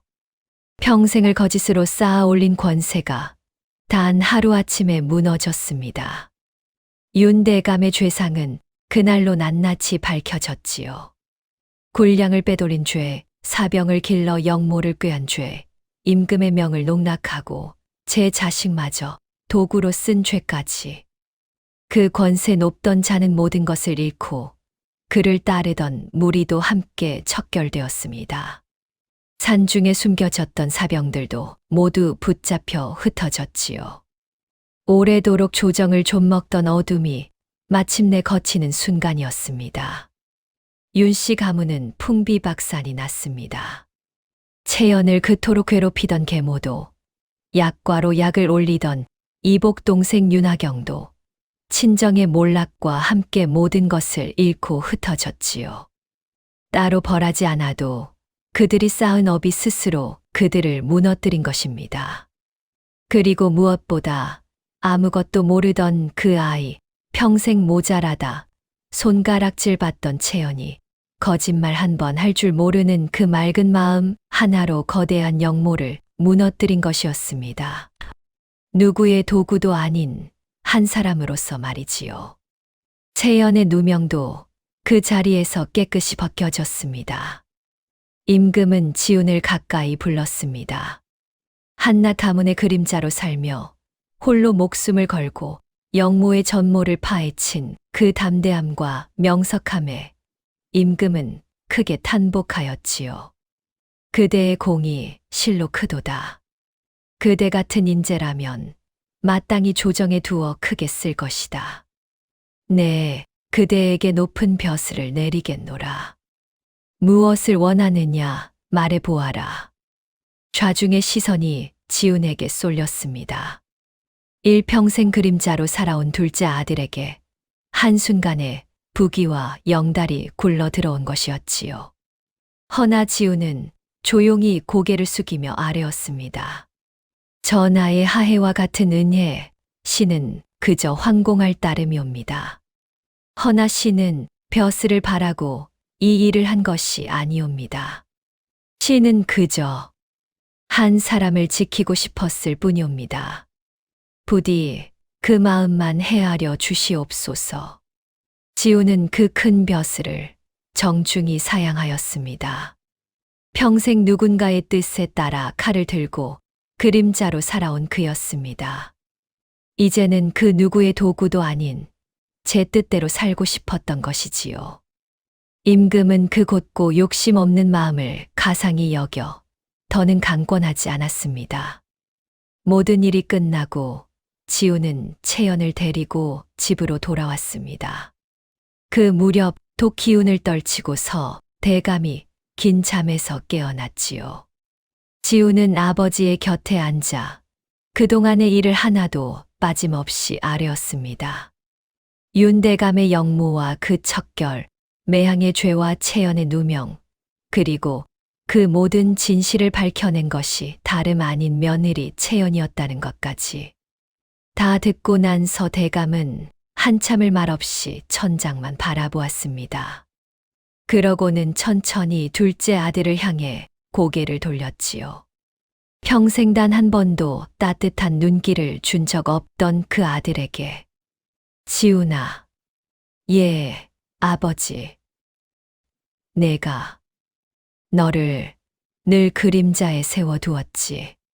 서 대감의 목소리가 무겁게 떨렸습니다. 평생 안 하던 말을 힘겹게 꺼내는 것이었지요. 지연이는 장차 가문을 이을 아이라 하여 늘 앞에 세우고 너는 그저 쓸모있는 칼이라 여겼다. 같은 자식인데도 한 번을 똑같이 보아주지 못했어. 한데 정작 이 가문을, 아니 이 나라를 구한 것은 내가 그토록 내세우던 큰아들이 아니라 내가 그늘에 처박아둔 너였구나. 서 대감의 눈가가 붉게 젖어들었습니다. 미안하다, 지훈아. 내가 끝내 너를 한 사람으로 보지 못하였다. 지훈은 오래도록 아무 말도 하지 못했습니다. 평생을 사무치게 듣고 싶었으나 끝내 듣지 못하리라 여겼던 그 한마디. 그 말이 얼어붙어 있던 가슴 한구석을 천천히 녹여내렸지요. 이윽고 지우는 아버지를 향해 깊이 절을 올렸습니다. 아버지, 거두어 길러주신 은혜는 이번 일로 다 갚았다 여깁니다. 부디 그리 여겨 주시옵소서. 무슨 말이냐? 이제 저는 이 집을 떠나려 하옵니다. 가문도 정치도 그림자도 없는 곳에서 그저 한 사람의 지아비로 한 사람의 사내로 살고 싶사옵니다. 부디 이 못난 자식을 놓아주시옵소서. 서 대감은 그 말에 한참을 침묵했습니다. 그러고는 천천히 고개를 끄덕였지요. 붙잡을 자격이 제게는 없다는 것을 알았으니까요. 그래, 가거라. 가서 부디 너답게 살거라. 그것이 이 못난 아비가 내게 해줄 수 있는 마지막이로구나. 부자는 그렇게 평생 처음이자 마지막으로 서로를 한 사람으로 마주 보았습니다. 그것은 늦었으나 결코 헛되지 않은 화해였지요. 지우는 채연을 데리고 한양을 떠났습니다. 권세도 가문도 그림자도 없는 곳. 그저 두 사람이 한 사람과 한 사람으로 마주 볼 수 있는 산 좋고 물 좋은 시골 마을이었지요. 지우는 그곳에 작은 글방을 열었습니다. 평생 칼을 쥐던 그 손에 이제는 붓을 쥐었지요. 가난하여 글을 배우지 못하던 마을 아이들이 하나둘 그 글방으로 모여들었습니다. 지우는 더없이 다정하고 어진 훈장이 되어 아이들에게 그를 가르치고 세상에 이치를 일러주었지요. 마을 사람들은 그 어진 훈장 내외를 더없이 따르고 아꼈습니다. 채연도 그 곁에서 그를 배웠습니다. 지훈이 손수 가르쳐준 덕에 이제는 제법 또박또박 글을 읽고 쓸 줄 알게 되었지요. 아이들 틈에 끼어 앉아 서툰 글씨를 써 내려가다 문득 고개를 들어 지훈을 바라보고는 배시시 웃곤 했습니다. 그 웃음을 보는 것이 지훈에게는 세상 그 무엇보다 큰 행복이었지요. 어느 봄날 저녁 지훈은 손수 밥상을 차렸습니다. 따뜻한 흰밥과 구, 정갈한 나물 몇 가지. 그리고 상 한가운데에는 기름이 자르르한 약과가 한 접시 놓여 있었지요. 채연의 눈이 그 약과로 쏜살같이 향했습니다. 그러고는 늘 그랬듯 약과부터 집으려 손을 뻗다가 이내 멈칫했지요. 채연은 지훈을 올려다보며 야무지게 물었습니다. 서방님, 밥부터 먹는 거 맞지요? 지훈은 그만 피식 웃고 말았습니다. 그래, 밥부터. 약과는 맨 나중에. 채연은 고개를 끄덕이고는 숟가락을 들어 밥을 한 술 떴습니다. 국도 한 술, 나물도 한 젓가락. 그러고는 맨 마지막에 가장 아껴둔 약과를 집어들었지요. 그 약과를 한 입 빼어 물고는 두 눈을 가늘게 접으며 환하게 웃었습니다. 역시 맨 나중에 먹는 약과가 제일 맛있어요. 지훈은 그 모습을 바라보다 손을 뻗어 채연의 머리를 가만히 쓰다듬어 주었습니다. 채연은 이제 그 손길에 더는 몸을 떨지 않았지요. 그저 햇살처럼 환하게 웃으며 그 다정한 손길에 가만히 머리를 기댈 뿐이었습니다. 차가운 보리밥을 먹고 홀로 떨며 잠들던 별채의 아이는 이제 없었습니다. 누구의 도구도 누구의 패도 아닌 그저 한 사람으로 사랑받고 또 한 사람을 사랑하는 여인이 따뜻한 봄볕 아래 그렇게 웃고 있었지요. 그것은 약과보다도 더 달콤한 봄날이었습니다. 이 이야기에서 제 마음에 가장 오래 남은 장면이 있어요.